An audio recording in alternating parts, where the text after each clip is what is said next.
King and queens, I hope everybody's doing good, doing great, taking care of your health, staying to yourself. Make sure you hit the like button. Make sure you hit the hype button. Pop your ish in the comment section. I will be checking. Keep it respectful, no disrespect. And remember, a slow grind is better than no grind. As y'all can see by the title and by the thumbnail what we got going on. Let's get into this video, man. You talked about being in a relationship with like a narcissistic man before publicly, right? Oh, yes, girl. And I want to get into that because Paul always is like, once a woman breaks up with a man, he's a narcissist and he's this and he's that, right? Mm-hmm. And I feel like that word is thrown around a lot, but it's a real fucking thing. And if you experienced it, you've experienced it. And it's worse than physical abuse, in my opinion. It is. It's mental abuse, and it fucks you up in a way that I can't even explain. It changes your brain chemistry. Thank you, because I've been there. Yeah, me too. Wow. Yeah, I think there's just... Listen, coming up, I never heard the word narcissist. And it's amazing how now everybody on the internet is just running with this word. And you hear this word used and abused left and right. And if it wasn't for the internet, now listen, granted, I'm not going to disrespect the internet. I think the internet teaches us a lot. But the internet is also terrible for people who have internet brains. See, in my day-to-day, language, I don't use that word. I hear it on the internet. I guess it's good for clickbaits. I guess it's good to reel people in. I guess it's good for conversation, whatever. But I've never actually called a woman I've dealt with a narcissist. I never called one of my homeboys a narcissist. I will never use that word. That's just me. But I don't like that y'all have found this word now. And now men are just, oh my God, all men, these men, I've dealt with a narcissist. It's just like, stop it. Can we just knock it off? Because there are women who fall under the same thing when it comes to that. They're in that list too. Like, let's knock it off. These same things that y'all are saying, oh, the narcissist men did. It's like, can you point that finger back at yourself? Can you self-reflect and say, okay, yes, I've been a part of this too. And then the things that y'all are saying are just regular stuff. What happened to just saying, oh, he just needs help? Or, oh, he just was a bad person. Or, oh, he just did me wrong. Or maybe I fell short as a woman in a relationship, which is why he acted the way he acted. And vice versa. We come up with these words, or not even come up with these words. We end up finding these words that somebody used on the internet, and we just run with it, and we just use it, and it just get tiring, man. It just be like, bro, let's find a word. God, dog. Classic traits that now we could just see they very clearly, where we know a man is not just being narcissistic, like he likes looking in the mirror and like, oh, my cut, I look fresh, That's narcissistic qualities. When you actually have NPD. So I can't even admire myself in the mirror. See, that used to be called feeling yourself. That used to be called confidence. Heck, if you want to call it cocky, that's fine. Say what you want to say. You can't even admire yourself in the mirror and say, wow, oh my God, hey, the curls cracking. Oh, the lineup hitting. Oh, the taper going crazy. I'm feeling I look good. I'm handsome. You can't even have, you can't even tell yourself affirmations. You're a narcissist for boosting yourself up as a man. God, dog it. Hold on. Can we look at the word and what narcissist means? Let's just look. Hold on. Narcissism is characterized by grandiose sense of self-importance, a lack of empathy for others, a need for excessive admiration, and the belief that one is unique and deserving of special treatment. Now, who does that sound like? Who does that sound like? I'll let her continue. You're essentially abusing people mentally, emotionally, spiritually. Like it's a deeper level. Like I'd rather get punched in my mouth. Yeah, me too. Yeah. Wow. I've been in a physically abusive relationship, and I've been in a mentally abusive, and I'd rather get my ass beat straight up than do that, because it fucks with your mind in a way where you forget who you are. That's a fact. Like, what type of things, what are the characteristics? I was going to ask you that. So, for women, what do they need to look out for? Okay, so there's an abuse cycle, right? Okay. It's love bombing, devaluing. So love bombing is when they come in really fast with an abundance of love, like, you're my everything. I've never experienced this before. You're just like... Another word that when you think of love bombing, don't you think of something positive? Like somebody showering you with love. Because when you think of a bomb, it's an explosive, right? You get hit with a nuclear, or you get hit with a bomb. It's like, oh my God, we got bombed.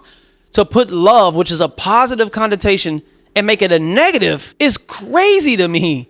Love. I want somebody to shower. I want somebody to hit me with a bomb of love. Does that not sound like a positive thing? But yet the internet and a bunch of women have made that a negative. I don't know. I love when my woman love bombs me. Bomb me with love. Oh my God. And then every day y'all hang out and y'all make love and it's passionate and it's crazy. But really in their mind, it's not, right? Then the second part of the abuse cycle is devaluing. Now it's like, why you got your hair like that, bro? Like, why? Like, what the fuck are you doing? Like, you just doing too much. And you're like, I've always done too much. You love me. Maybe you're talking to men who don't know how to properly communicate. I can tell my girl, I'm not really like, that hairstyle don't look good on you, love. Or I think you should have kept this style. Or your hair looks beautiful when it's natural. I mean, I don't know. There's ways to go around that. There's ways to tell your girl that you dislike something, to be honest, but yet be respectful. What the y'all versus saying, I pick terrible men who don't know how to communicate properly. This is what they do. He's love bombing. There's no accountability on you picking crappy men.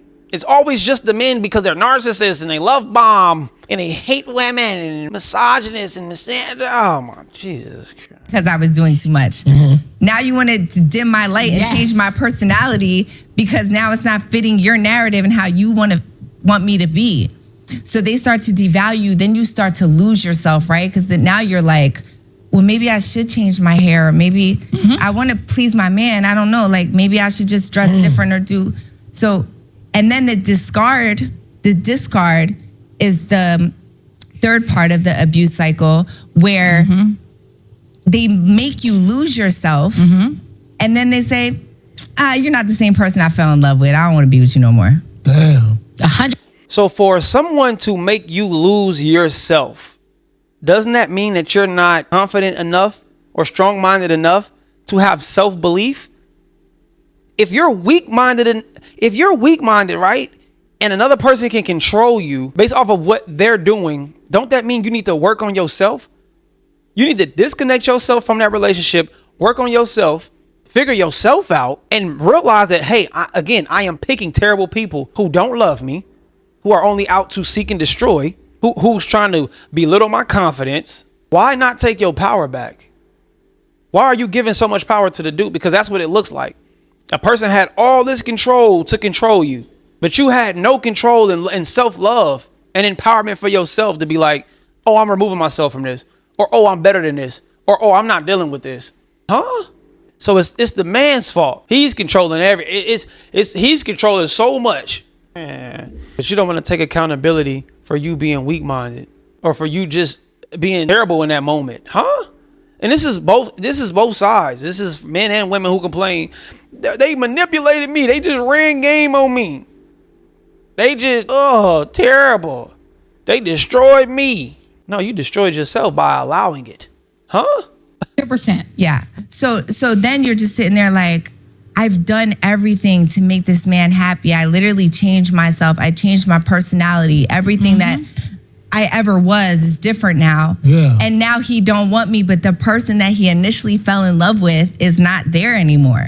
Yeah. So you start to blame yourself. You're giving me chills. Yeah, you start to internalize it like, fuck, I should have stood up for myself. I should have not changed myself. But he kind of made me change myself. Yeah. And it's a mind fuck, bro. It's really bad. And don't forget the breadcrumbing. The part where they love bomb you, and then what they do is they take it away, and then you're trying to figure out, what did I do wrong? Yes. Why you loved me so much at first? Did I When you breadcrumb a woman, I believe when you breadcrumb, this is just sometimes, depending on who you're dealing with, when you give a little, it keeps a woman more interested than when you give a lot. Because when you give everything and you expose your hand and you show everything, there's no more interest. They're not interested anymore. They feel like they know you. They feel like they can read you.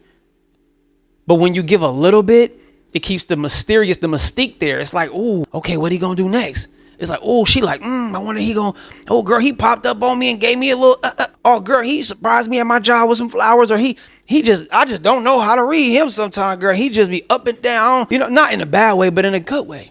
He don't text me all throughout the day because he busy working. Girl, a man that's too available, this is just what I feel like. A man that's too available becomes unattractive to women. But when you busy, you doing ish, you know what I'm saying? You ain't got a lot of time, and you kind of give a chick a little bit, and then you kind of, you know what I'm saying? You don't give too much. I personally just think that it keeps it a little bit spunk. You give it a little spunk. And then, of course, when you get in a relationship and then y'all start moving in together and all that stuff, then you guys get to figure each other out. But in the beginning, I don't think you should give everything, because you don't know if this person going to be with you for the long run. Then you've gave this person everything, and now they know all this about you. And people love to weaponize the things that you reveal. And when you start to show a lot, they act like they know you. It's like, no, hold on. You don't make a person feel too comfortable too soon. Never do that. So yeah, breadcrumb, especially for you men who don't have the intentions on getting, yes, breadcrumb, because you don't know if these women are going to be a solidified thing in your life.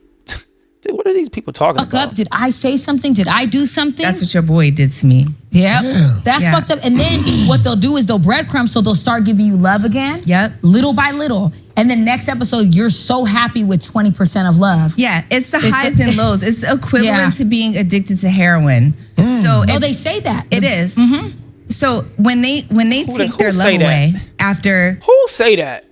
They say that. She geeking because she got a female guest on here. She going. maybe like a very passionate moment that you guys had together, right? Let's say you go out to dinner, you go home, you make passionate love, and you're just like, your endorphins and everything is just going crazy. And then the next day it's like, all right, what's up, friend? What's going on, friend? What's up, homie? Damn. Homie, I'm in love with you. What is happening right now? You know? So then you get that low, and then you feel bad about yourself. And then they'll come back a week later. I miss you. I love you. I'm so sorry. Then you get that high again. So it's like crack, bro. You're like chasing that. It sounds like y'all are picking terrible dudes, and not even terrible dudes who just only want to smash. And then once they got y'all wrapped around their fingers, now they just toying with you. Now they treating you like a yo-yo. You know what I'm saying? Now you just at their own disposal. You know what I mean? Like they got you on a string. They playing puppet master and you the puppet. That's what it sounds like. These are not dudes who was looking at y'all as potential long-term girlfriends or a wife. These were just people who wanted to have fun with y'all. That's it. They didn't see anything serious in y'all. They saw you look good. They probably saw you was a fun time, and they want to get in between your legs. That's what it sounds like. High until you get to a point where you're just like, you know, man, fuck this shit. Yeah. I'm done, bro. do. Like I can't take it anymore. I've tried everything, Yeah. and now it's done. You explain that so beautifully, and honestly, Wow, that's the best I've ever heard me it too. explained. And also, it's always beautiful women that go through that. I always know that it's beautiful women, and the way you explain the man being like, why is your hair like that? Or why are you acting so loud? Yeah. Like, you knew I was loud. You was with me when I was loud. You pursued me because I was loud. Yeah, you liked me. You hit me up because you're like, damn, I like what you saying. Yeah. Like, you know all of this. And now the things that make me who I am at my core is what you are bringing down. Because they did not like you. They liked the idea of you, and they just wanted to get in between your legs. They just wanted to get in the sheets. Now they're irritable. Now they're irritated at the things you do because they already did what they wanted to do. The mission is already completed. Y'all let me know what y'all think about this in the comment section below. I could do a part 2, part 3, part 4 of this. This is a great interview. Shout out to Amber Rose, man. I don't have no hate towards her. Don't have any hate towards the young lady in the middle. I forget her name. Azar, whatever. Not whatever. Azar, it's in the back. Man, come on, man. Azar, yes. She cool. She be saying some cool stuff. Shout out to Paul Pierce, man. They got a great thing going. I could, if y'all want me to, do a part 2 or a part 3 even. But if y'all got any other podcasts or anything y'all want me to react to, man, y'all can put in the comment section, or y'all can hit me up on IG as a familiar. But yeah, that's it for this video, man. All right. Love, peace, and prosperity. Hello or goodbye. Talk to me. Do not yell at me. We elevate until we hit our head. We ain't bleeding yet. Spread love, not hate. I will see y'all when I see y'all. Be great. Go on.